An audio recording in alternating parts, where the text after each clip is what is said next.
Esta noite vamos falar sobre o poder da ressurreição de Jesus Cristo. Vamos falar o que a Bíblia, alguns textos, obviamente, não dá para falar tanta coisa por causa do tempo, mas vamos ver alguns princípios de Deus sobre o poder da ressurreição de nosso Senhor Jesus Cristo. Sabe, gente, nós erramos quando pensamos que a teologia é como se fosse assim, é uma ciência bonita, então eu leio a Bíblia, eu entendo algumas coisas, aí eu guardo aquilo no coração e pronto, eu digo, já sei. Não é um conhecimento intelectual, é um conhecimento experiencial, é vivencial. Eu vivo a fé cristã. A fé cristã não é para ser compreendida em todas as áreas, porque tem muita coisa que a gente não entende. Tem muita coisa que a gente não sabe como que os mistérios de Deus operam. A vida cristã é para ser vivida. Então, quando a gente fala da ressurreição de Jesus, você não pode pensar nisso como um fato histórico, antigo, acontecido lá atrás, e que bacana, que bonito, amei, eu acredito, ponto final. Eu tenho que olhar para a ressurreição e pensar o que isso significa para a minha vida hoje, para a minha vida cristã hoje. Então vamos ler o que está escrito em João capítulo 20, do verso 1 ao verso de número 10. No primeiro dia da semana, Maria Madalena foi ao sepulcro de madrugada, sendo ainda escuro, e viu que a pedra estava revolvida. Então correu e foi ter com Simão Pedro e com o outro discípulo, a quem Jesus amava, e disse-lhes: tiraram do sepulcro o Senhor, e não sabemos onde o puseram. Saiu, pois, Pedro e o outro discípulo e foram ao sepulcro. Ambos corriam juntos, mas o outro discípulo correu mais depressa do que Pedro e chegou primeiro ao sepulcro. E abaixando-se, viu os lençóis de linho, todavia não entrou. Então Simão Pedro, seguindo-o, chegou e entrou no sepulcro. Ele também viu os lençóis e o lenço que estivera sobre a cabeça de Jesus, e que não estava com os lençóis, mas deixado num lugar à parte. Então entrou também o outro discípulo, que chegara primeiro ao sepulcro, e viu e creu, pois ainda não tinham compreendido a Escritura, que era necessário ressuscitar ele dentre os mortos. E voltaram os discípulos outra vez para casa. Senhor, em nome de Jesus, a Tua palavra tem poder. A Tua palavra não é um livro bonito apenas, é um livro poderoso. E a Tua palavra é a revelação do que o Senhor quer para nós. O Senhor disse, meu Deus, lá em Deuteronômio, que as coisas escondidas te pertencem, mas as reveladas são para nós e os nossos filhos. Elas são para a gente, são reveladas ao nosso coração, para que possamos viver uma vida que te agrade. Senhor, eu quero te pedir que nós não sejamos como Pedro e eventualmente João, que correram para o sepulcro, mas não entendiam que era necessário que Jesus ressuscitasse. Pelo contrário, Senhor, que entendamos, que aceitemos e que vivamos no poder da ressurreição. Em nome de Jesus. Amém. Veja que o texto eu coloquei em negrito para chamar a sua atenção. Eles ainda não tinham compreendido a Escritura, que era necessário ressuscitar ele dentre os mortos. Os discípulos andaram com Jesus ali 3 anos. Puxa vida, 3 anos, gente. São 3 anos. Mas eles não andaram 3 anos como a gente, vamos dizer, contaria 3 anos. Faz 3 anos que eu frequento a igreja. Uma vez por semana. Não é isso. Eles andavam todo dia. Eles viajavam juntos. Eles andavam juntos. Jesus fazia os milagres, os discípulos estavam lá olhando. Jesus entrava na casa de alguém, estavam os discípulos ali olhando. Algo acontecia, Jesus ia ensinar alguma coisa, estavam ali os discípulos ouvindo. As ministrações, estavam ali os discípulos aprendendo. Então foram 3 anos muito intensos, extremamente intensos. E Jesus, por várias vezes, ele falou que era necessário. Essa palavra é importante. Era necessário. Não era assim, seria bom que... Seria bom que ele morresse e ressuscitasse? Não, era necessário que ele morresse. Era necessário que ele ressuscitasse. Por quê? Porque a Bíblia diz que ele morreu por causa dos nossos pecados. E ele ressuscitou por causa da nossa justificação. Ele morreu para pagar a minha culpa. E ele ressuscitou para me dar a possibilidade de ter um encontro com Deus. Sem essa justificação, eu não teria possibilidade de ter um encontro com Deus. De ser visto por Deus como justo por causa do sangue de Cristo. Entenda isso. Não é que a justificação te faz uma pessoa justa. Não há justos. Nós somos vistos como justos por causa de Jesus. Quando Deus olha para nós, Ele vê o sangue de Cristo que foi derramado na cruz e por nossa causa. E nós o recebemos.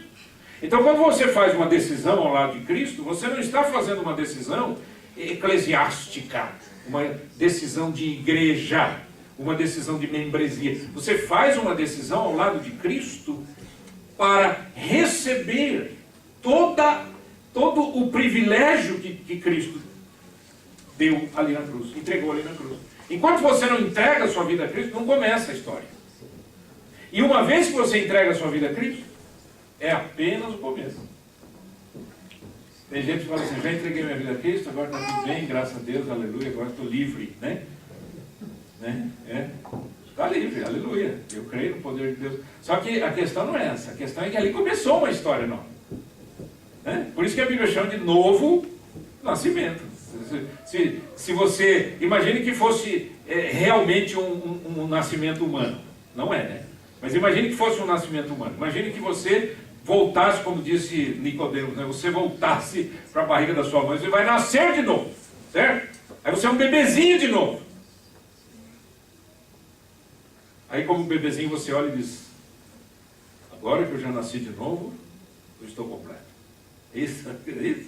Claro que não, né? Aí o bebezinho vai dizer, eu preciso crescer, eu preciso andar, eu preciso aprender a andar, eu preciso aprender a correr, eu preciso aprender a falar, eu preciso aprender a ouvir, eu preciso aprender tudo. A nossa vida cristã, gente, é uma jornada.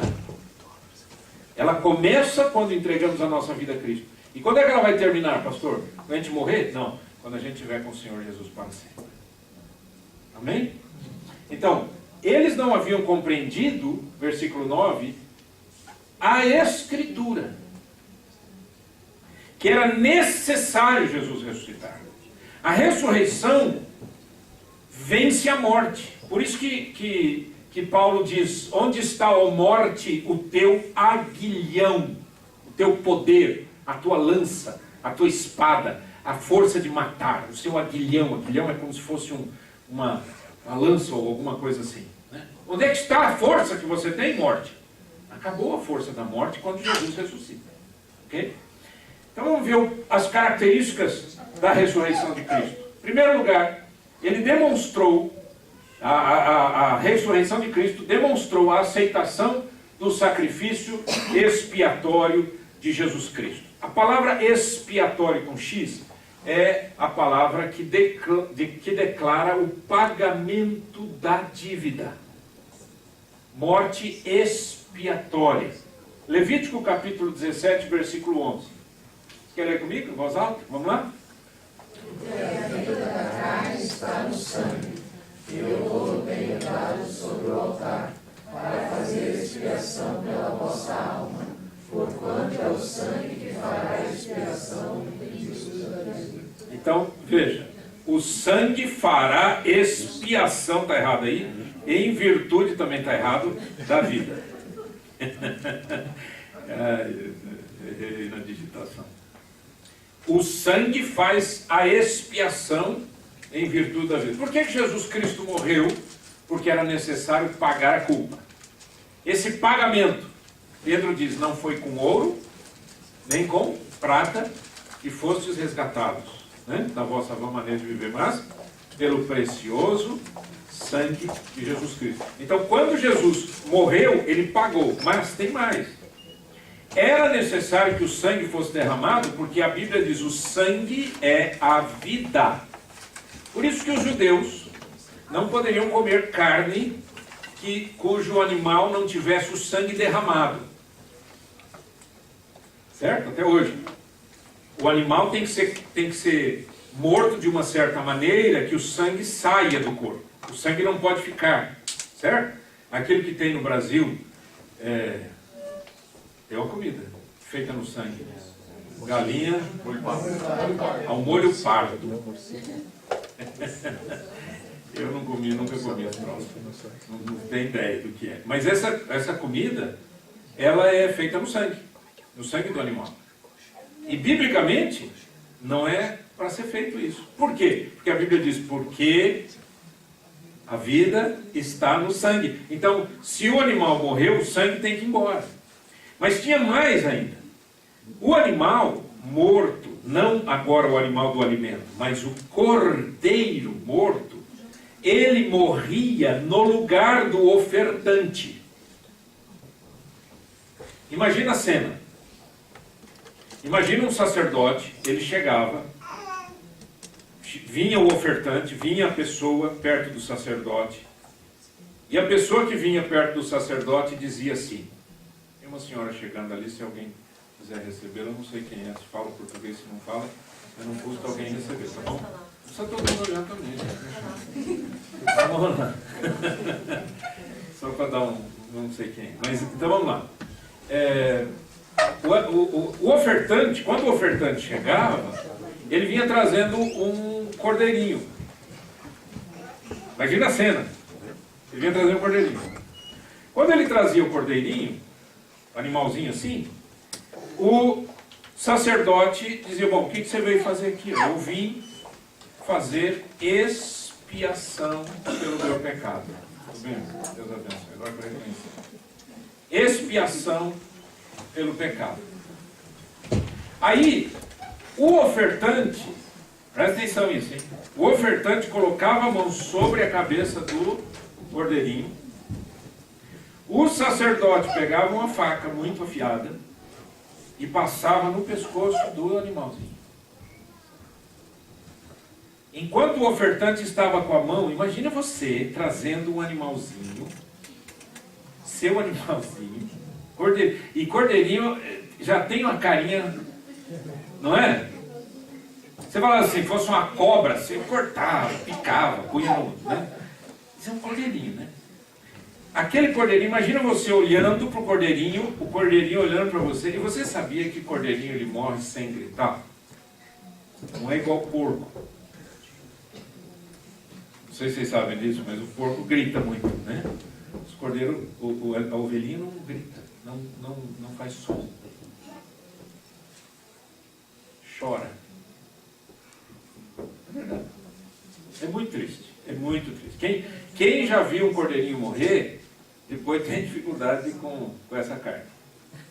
Né? Por causa dessa sensação. Então você imagina, você está ali com a mão em cima ali da cabeça, o sacerdote vai e corta o pescoço daquele bichinho, o sangue é derramado, você fica olhando, imagina um animalzinho olhando para você e chorando.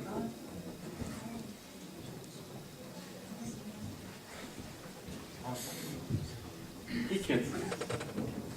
É horroroso, não é? Vamos falar a verdade? E agora, por que você acha que Deus permitiu que fosse uma coisa horrorosa? Por quê? Porque aquela pessoa que estava ofertando não estava morrendo, mas tinha um inocente morrendo no lugar dela. Era o inocente morrendo no lugar do culpado. A cena era horrível, a cena era chocante, mas era exatamente isso que ela significava. Que alguém que não tinha culpa estava morrendo no lugar de um culpado. E que aquela cena feia, que é a morte, o sangue derramado, a vida saindo do corpo, era a expressão do pagamento daquela culpa. Por isso que quando Jesus ele chega no ministério, e João Batista o vê à distância, ele diz o quê? Eis aí o Cordeiro de Deus que tira o pecado do mundo. Então quem é Jesus? É o Cordeiro de Deus que vai tirar o pecado. O sangue de Jesus. Então a vida está no sangue. Eu tenho dado sobre o altar para fazer expiação pela vossa alma, porque é o sangue que fará expiação em virtude da vida. E no texto de Romanos, capítulo 4, verso 25, Paulo diz assim: o qual, falando de Jesus, foi entregue por causa das nossas transgressões e ressuscitou por causa da nossa justificação. Então, o sangue foi derramado. Gente, não haveria ressurreição se não houvesse morte, certo? Certo? Então, por isso que eu estou dizendo que a ressurreição de Jesus demonstra a expiação do pecado. Quer dizer, por que Jesus morreu? Para perdoar os nossos pecados, para que o sangue derramado dele fosse suficiente para me trazer paz com Deus. Romanos 5,1 diz: justificados, pois, mediante a fé, temos paz com Deus, por meio de nosso Senhor Jesus Cristo. Glória a Deus. Segundo lugar, a ressurreição de Jesus demonstrou que Jesus é o Filho de Deus. Eu gosto muito desse texto que a gente leu, de João, que diz que quando Maria Madalena falou com Pedro e o outro discípulo, a maioria dos estudiosos da Bíblia entendem que é João que está escrevendo, então quando ele fala o outro discípulo, ele está falando dele mesmo, né? E então quando Pedro e João saem correndo, João era mais novo, saiu correndo mais rápido, chegou mais cedo. Olha, a hora que ele chegou lá, ele só pôs a cabeça para dentro. Ele não tinha mais corpo. Como é que era o enterro naquela época? O corpo, ele não era enterrado na terra. Ele era colocado numa gruta, seja ela mais para baixo, ou uma gruta. Por isso que o corpo era todo envolto em especiarias, em cheiro bom, porque ele vai se decompor ali. E eles faziam como se fosse uma múmia, certo? E colocavam um lenço sobre a cabeça do morto. Quando João chega, ele vê que os lençóis, todo o lençol, ele foi colocado a parte dobrado. E o lenço colocado a parte também. É incrível isso, né? Você não acha bonito? O fato de Jesus ter ressuscitado traz ordem até para as coisas materiais. A ressurreição, a pessoa de Jesus, quem que estava ressuscitando ali? Era o Filho de Deus. A ressurreição de Jesus não foi como simplesmente como a ressurreição de Lázaro, por exemplo. Morreu, ele ressuscitou, Lázaro ressuscitou, voltou à vida, ele pode morrer de novo. O filho da viúva de Naim ressuscitou, morreu de novo. Jesus não. A ressurreição de Jesus trouxe algo absolutamente diferente. Porque ele estava todo envolto naquilo, ele sai daquilo pelo poder de Deus, a Bíblia diz que foi pelo poder do Espírito Santo que ele foi ressuscitado. É como se houvesse uma força imensa arrancando aquele corpo dali. Só que depois Jesus aparece num lugar e desaparece. Ele entra num quarto com as portas fechadas. Então você vê que não é um corpo humano igual ao nosso. Ele não haveria de morrer novamente esse corpo. Mas ao mesmo tempo, e aí que está o mistério, né? Quando perguntam para ele, mas é um fantasma, é um fantasma. Aí Jesus diz, olha, bota a mão aqui. Fantasma aí não tem osso e carne como eu tenho. Põe a mão aqui do meu lado, onde furou aqui, a lança furou. Né? Então, todo esse mistério do corpo de Cristo tem a ver com a divindade dele. Nenhuma pessoa que voltou à morte, e Lázaro, o filho da viúva, e outras pessoas, até hoje, acontecem algumas vezes, por obra de Deus, algumas pessoas voltarem à vida. A pessoa está todo mundo lá no velório, daqui a pouco a pessoa abre o olho. Senta. Claro que não fica ninguém perto. Eu não sei porque o povo foge. O povo não tem... É gozado isso, né? O povo tem medo de vivo, né? Medo de gente viva, né? Mas tudo bem. Romanos 1, 3 e 4 diz assim: com respeito... Paulo está falando do Evangelho. Então ele diz, esse Evangelho de Deus é com respeito a seu Filho, o qual, segundo a carne, veio da descendência de Davi e foi designado Filho de Deus com poder, segundo o Espírito de santidade, pela ressurreição dos mortos, a saber, Jesus Cristo nosso Senhor. Veja como Paulo conecta as coisas. Ele diz, ele foi feito Filho de Deus, ele já era Filho de Deus, já nasceu Filho de Deus, ele já veio de uma forma totalmente miraculosa, não é? Quando Maria perguntou, como é que eu vou ficar grávida? O Senhor disse através do anjo, o Espírito do Senhor virá sobre ti. E o ente santo que há de nascer será chamado Filho de Deus. Agora, quando Cristo morre, isso é muito importante, porque eu contei para vocês de algumas filosofias daquela época que acreditavam que Jesus, o Cristo, não tinha morrido. Quem tinha morrido era Jesus. Uma pessoa, qualquer. Morreu na cruz. Pronto. Morreu uma pessoa. Pilatos matou ele. Eles acreditavam que o Cristo, que a divindade tinha saído da pessoa de Jesus antes da morte.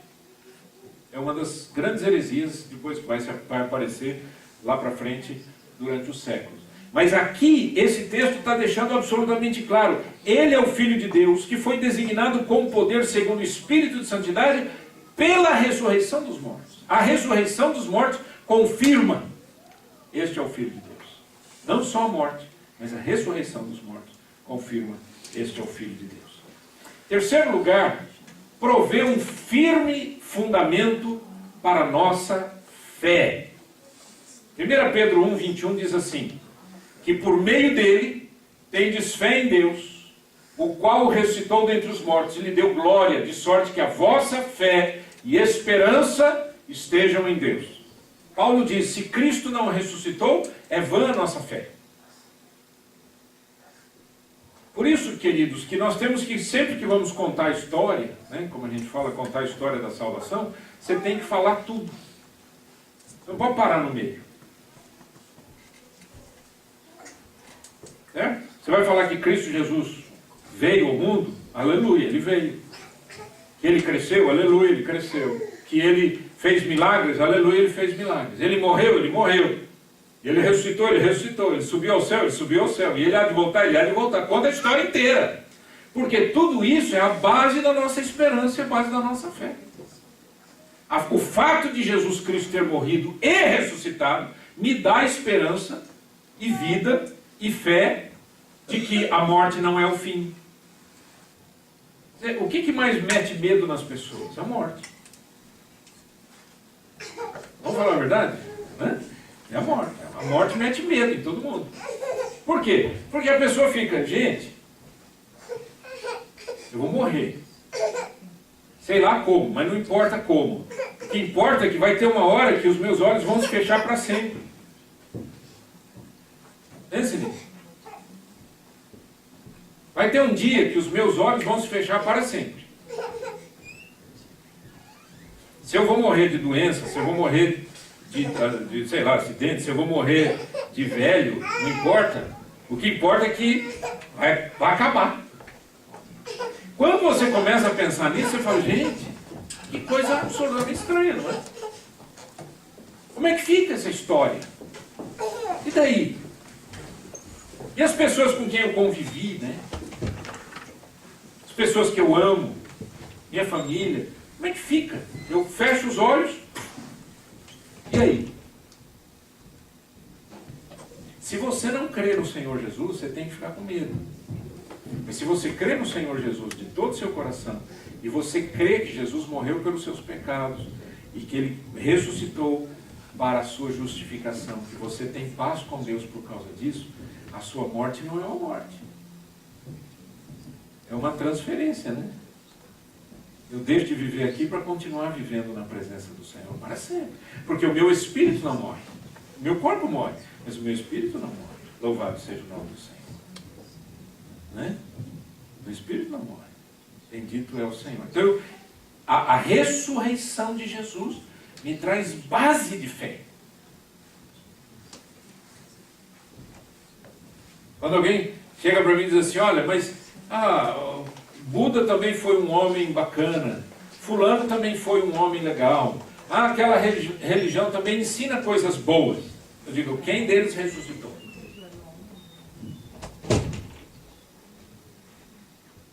Quem deles subiu ao céu? E quem deles prometeu que vai voltar? Ninguém. A nossa fé está baseada na pessoa de Cristo e naquilo que Ele fez. Quarto lugar, a ressurreição de Jesus provê a garantia do perdão de pecados. Não foi só o sangue derramado que me perdoa, mas a ressurreição. Veja que interessante. Se com a tua boca confessares Jesus como Senhor, e em teu coração creres que Deus o ressuscitou dos mortos, será salvo. Por que não fala aqui, se com a tua boca creres em Jesus como Senhor e em teu coração creres que Ele morreu pelos teus pecados? Só. Porque a ressurreição é a comprovação de que a obra foi plena, completa. Tudo acabou perfeitamente, Jesus fez tudo. Crer na ressurreição de Jesus é a confissão de fé que nós temos. Em quinto lugar, nos provê um sumo sacerdote no céu. Imagine essa cena de Hebreus 2,17. Por isso mesmo convinha que em todas as coisas se tornasse semelhante aos irmãos, para ser misericordioso e fiel, sumo sacerdote nas coisas referentes a Deus, e para fazer propiciação pelos pecados do povo. Propiciação é cobrir os pecados, perdoar os pecados. A propiciação pelo sangue de Cristo, ela é feita por esse fiel sumo sacerdote, que Paulo diz em Romanos 8, quem os condenará é Cristo Jesus, quem morreu, ou antes quem ressuscitou, o qual está à direita de Deus e também intercede por nós. Qual que era o trabalho do sacerdote no Antigo Testamento? O sacerdote levava o povo a Deus e trazia a mensagem de Deus ao povo. Só que ele fazia isso de uma forma intermediária. Ele era mediador entre o povo e Deus. Então não podia uma pessoa falar assim, eu pequei, eu quero pedir perdão a Deus, vou lá no rebanho, vou pegar uma ovelhinha, vou cortar o pescocinho da ovelhinha, vou deixar... Ele não podia fazer isso. Tem que passar pelo sacerdote. Tem que passar pelo sacerdote. O que Cristo fez? Cristo se tornou o sumo sacerdote, o único sacerdote que agora nós precisamos. Então hoje eu posso chegar a Deus através de Cristo. Sem Cristo eu não chego a Deus. Sem Cristo ninguém chega a Deus. Porque eu não chego a Deus porque eu quero, eu não chego a Deus porque eu acho bacana, eu não chego a Deus porque eu sou bonzinho, eu chego a Deus por causa da obra que Cristo fez. A obra de Jesus. Por isso que Ele é o mediador. E é por isso que Ele intercede por nós lá no céu. Imagine que quando você está fazendo oração, quando você ora, você pede a Deus alguma coisa, o Espírito Santo te ajuda a orar e Jesus Cristo, à direita do Pai, intercede por você. O que isso significa? Bem, querido?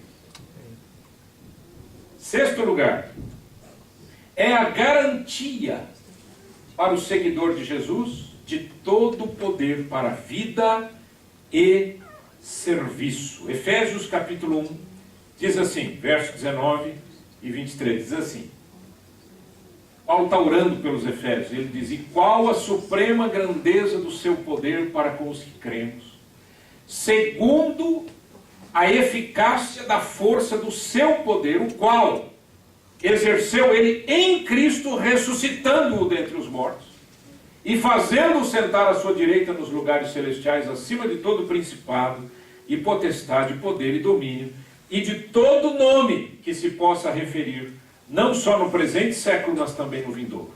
E pôs todas as coisas debaixo dos pés, e para ser o cabeça sobre todas as coisas, o deu à igreja, a qual é o seu corpo, a plenitude daquele que a tudo enche em todas as coisas. Jesus Cristo foi ressuscitado pelo poder do Espírito Santo. Da mesma maneira, eu só consigo viver uma vida cristã com base nesse mesmo Espírito Santo.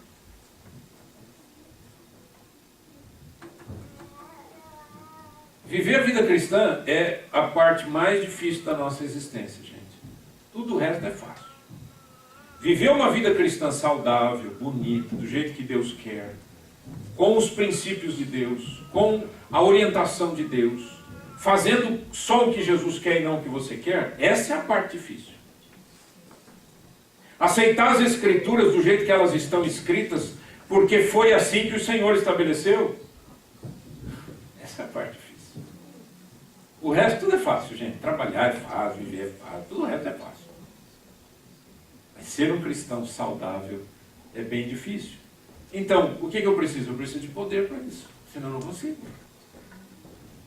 Eu preciso do poder do Espírito Santo. O mesmo Espírito Santo que ressuscitou Jesus dentre os mortos é o mesmo Espírito que me dá vida hoje. É aquele texto que a gente leu em Romanos capítulo 8 que fala sobre isso.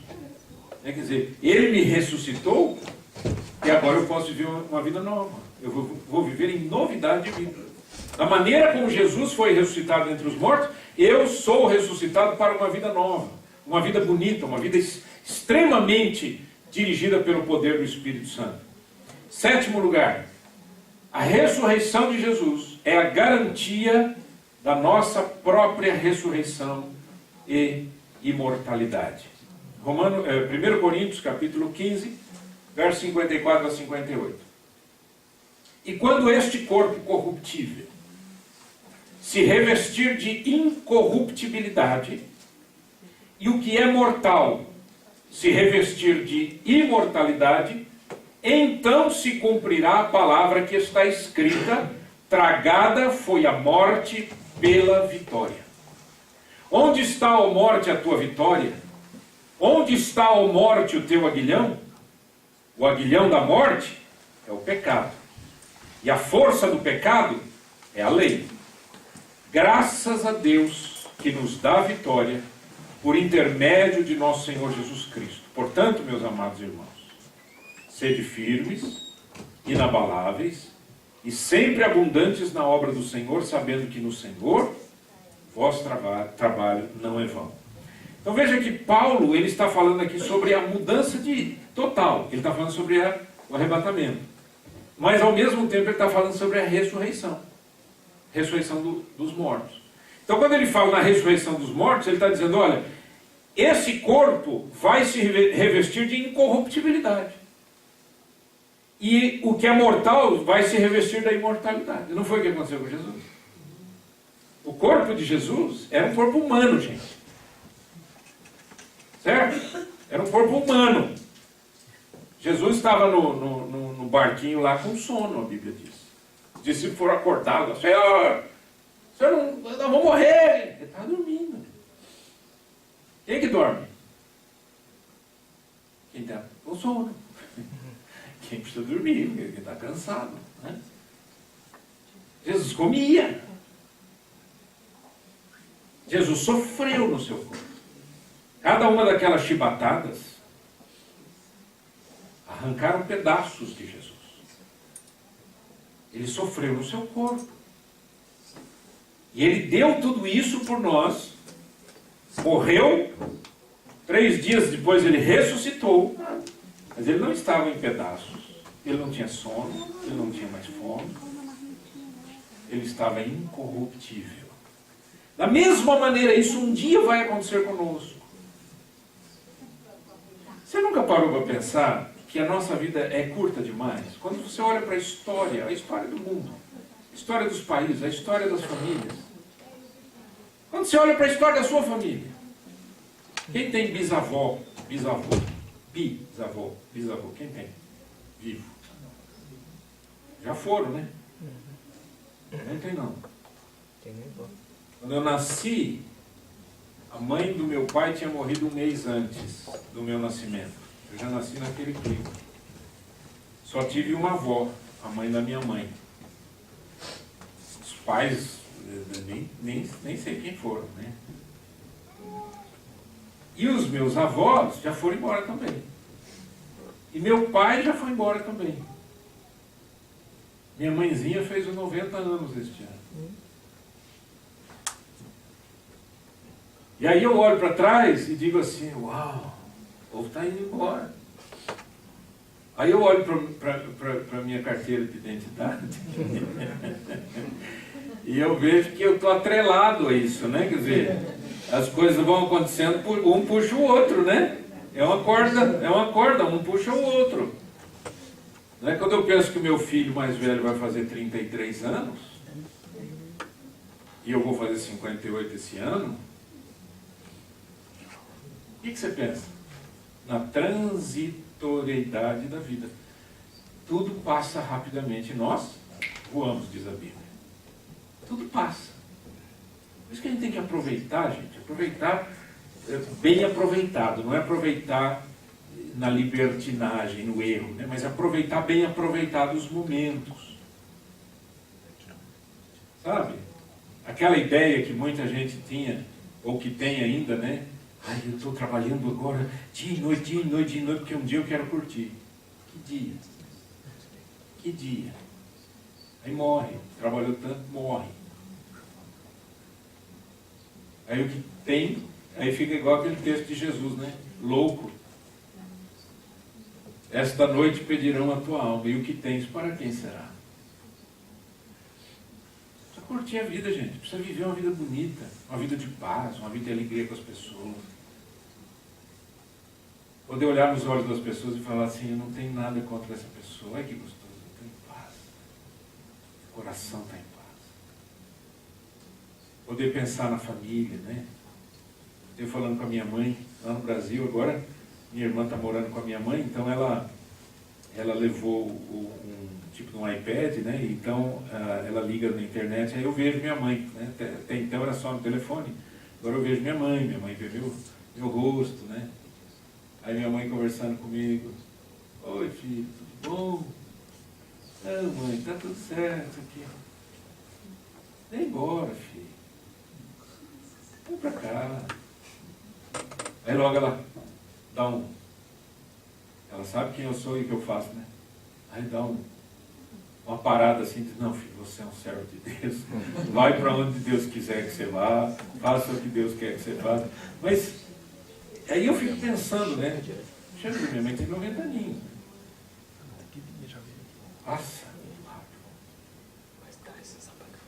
e eu não entendo como é que tem pessoas que conseguem, por exemplo, viver sem amizade com parentes. Não é assim por uma semana, por anos. Por anos. Eu me lembro uma menina, uma vez chegou para mim, eu era um jovem pastor, ela chegou para mim e falou, pastor, não sei o quê, estou com um problema e tal. Eu falei, filho, o que é? Eu acho que era com o pai dela. Deu um probleminha com meu pai. Eu falei, que problema que é? A gente não se fala. Não, minha filha, para com isso, é teu pai. Não vai ficar sem conversar com seu pai? Quanto tempo faz isso? 10 anos. Isso não é um probleminha, gente, isso é uma desgraça. Você perdeu 10 anos da sua vida, 10 anos da sua vida que não vão voltar. Não voltarão. Todos os dias da sua vida eles só vão. Por isso tem gente que tem pânico, porque não vive bem. Quem vive bem, está nem aí. E quem conhece Jesus, está tranquilo. Certo? Porque o dia que tocar o sino, meu amigo, eu vou para melhor. Não tem mais imposto de renda, não tem mais dor, não tem mais dor no joelho, não tem mais obesidade, saudade. Não tem mais essas desgraças todas. Não é? Vou estar com o meu Deus para sempre. Então eu preciso viver bem. Agora, essa bênção, gente, ela pode ser vivida a partir desse corpo corruptível e que vai se tornar um corpo incorruptível. Mas enquanto aqui, essa é a grande pergunta, enquanto eu estou aqui, como é que eu vivo? E quando eu estiver com o Senhor, a Bíblia diz, não haverá mais choro, não haverá mais dor, certo? A Bíblia diz que não vai ter nem noite mais, né? O Senhor é o sol que vai brilhar para sempre, nós vamos estar com o Senhor para sempre. Agora, e enquanto aqui na terra, nessa jornada difícil, eu preciso viver como ressurreto dentre os mortos. Uma nova vida. uma nova história, com novos valores, acreditando de todo o meu coração que o poder do Espírito Santo é que me sustenta para viver uma vida bonita, para eu ser um bom filho, para eu ser um bom pai, uma boa mãe, filha, né? Marido, mulher, etc, etc, etc. Vou viver por causa do poder da ressurreição. E o grito de Paulo, grito no bom sentido, né? A exaltação do apóstolo Paulo é exatamente essa. Onde é que está, no outro texto, onde é que está, ó morte, a tua vitória? Onde é que está? Depois que Cristo ressuscitou, a morte perdeu força. Ah, pastor, mas ele não morre? Morre fisicamente, mas vive espiritualmente. Vocês lembram quando Lázaro estava doente, e ali estava Maria e Marta, eram as irmãs de Lázaro. Lembram disso? Jesus ficou sabendo, mandaram aviso. O teu amigo está doente. E a Bíblia diz que Jesus ficou ainda uns 2 dias, né? Antes de ir para lá. Fez de propósito. Quando ele chegou, Lázaro já havia morrido. E aí, uma das irmãs chega para Jesus e diz o quê? Senhor, se tu estiveras aqui, meu irmão não teria morrido. O que é que Jesus respondeu? Eu sou a ressurreição e a vida. Aquele que crê em mim, ainda que esteja morto, viverá. E todo aquele que vive e crê em mim, nunca morrerá. Jesus usa as 2 mortes, a física e a espiritual. E as 2 vidas, a física e a espiritual. Ele diz, aquele que vive fisicamente e crê em mim, nunca morrerá. Morre fisicamente, mas nunca morrerá espiritualmente. E todo aquele que estiver morto, ainda que esteja morto espiritualmente, viverá para sempre. Essa ideia, morte, vida, vida e morte, só Cristo traz, porque Ele ressuscitou. Se Ele não tivesse ressuscitado, não haveria possibilidade de mudança de vida, de história, de nada, não haveria. Por isso que Paulo dá esse cântico. Onde está, ó morte, a tua vitória? Cadê? Acabou a vitória da morte. Onde está, ó morte, o teu aguilhão, a tua força? Ele diz, a força da morte é o pecado. A força do pecado é a lei. Mas graças a Deus que nos dá a vitória por intermédio de nosso Senhor Jesus Cristo. Vamos orar?